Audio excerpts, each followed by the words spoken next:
had to swallow a pretty big pill the other day. I was standing up after sitting on the couch for quite some time, and my body just started making those aches and groans and popping noises. I'm sure some of you can relate to that.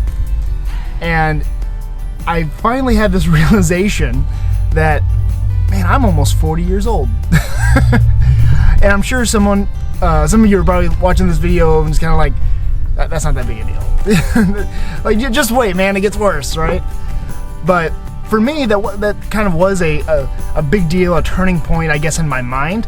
I never really viewed myself as being a middle-aged guy or anything like that.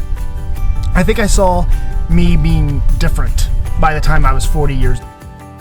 I saw myself responding to things differently. I saw myself acting differently.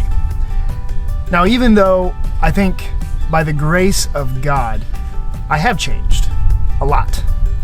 I've changed because of what God has done in my heart. I've changed. But there are still some things that I feel like I need to work on. There's still some things that I don't feel like I'm quite there yet. And one of those things is, probably like most Americans, is anxiety. But the thing that specifically gives me anxiety is uncertainty.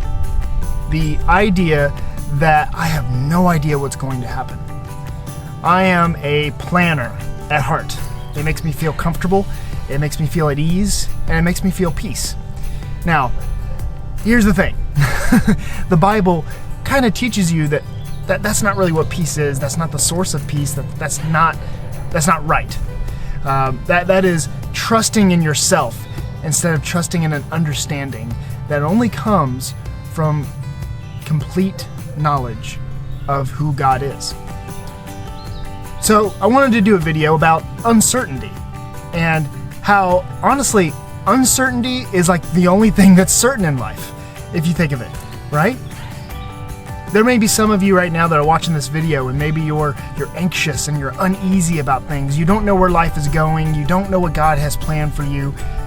You don't understand why you have strife in relationships with your family. Maybe it's at your church. You don't understand that. It's leaving you super uncomfortable. It's not leaving you with any peace, and you're just really uncertain about where your future is going. Now, obviously, we make video content and other things specific for RV families, families who live in their RV and travel full time. But obviously, this could be for anyone.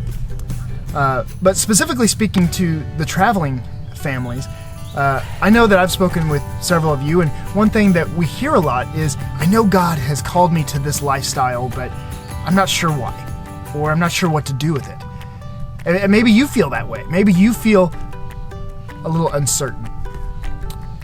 And maybe you're even to the point where you're questioning it. Like, I know God called me to do this, to live this simple lifestyle, to live without this burden of stuff. I know God has called me to that.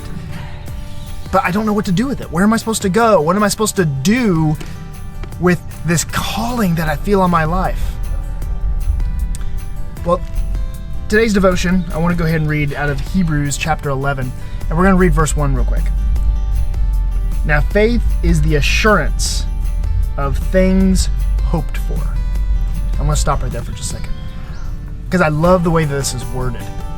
Notice it doesn't say that faith is this feeling that we get when we know we're doing the right thing, or faith is this unmovable object, or what.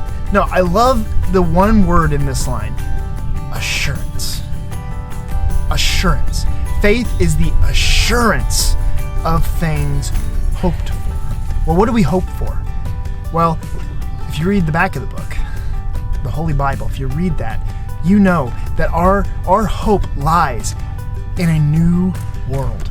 Our hope lies in what Jesus is going to do. He's going to make all things new and all things right. That's the end of the story. We know that all the pain we feel, all the uncertainty that we feel in life is one day going to be completely wiped away. Every tear is going to be wiped from every face when Jesus returns.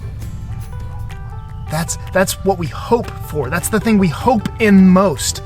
And faith gives us that assurance. Faith gives us that assurance in that thing that we hope for. I love that. Okay, so the things hoped for, the conviction of things not seen. Reminds me of the story of Abraham. See, God made a covenant with Abraham, not because he obeyed all the laws and all the rules, not because he went to church every Sunday, not because he, read his Bible every day, not because of this checklist of stuff.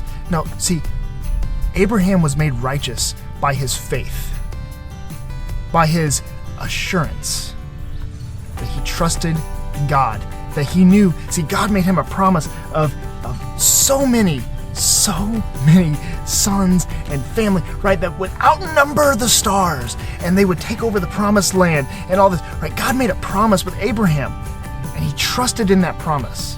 He had faith, and that faith is what made him righteousness. That faith is what gave him that assurance to step out. But if you notice, it says the conviction of things not seen.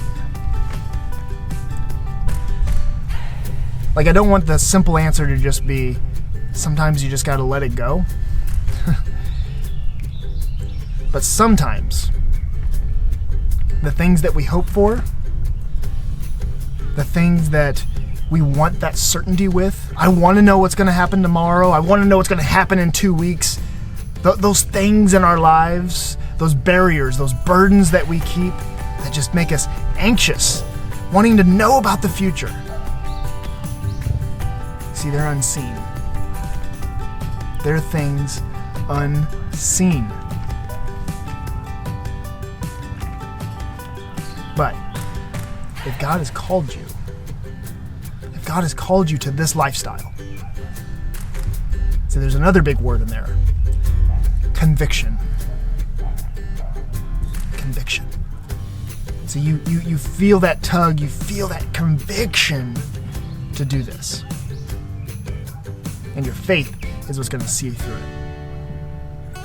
So even though we can't promise that, God is going to make all things certain, I can promise that God is going to make all things new. And I challenge you and I encourage you to keep the faith, keep trusting in Him, because we have an ultimate hope in Him.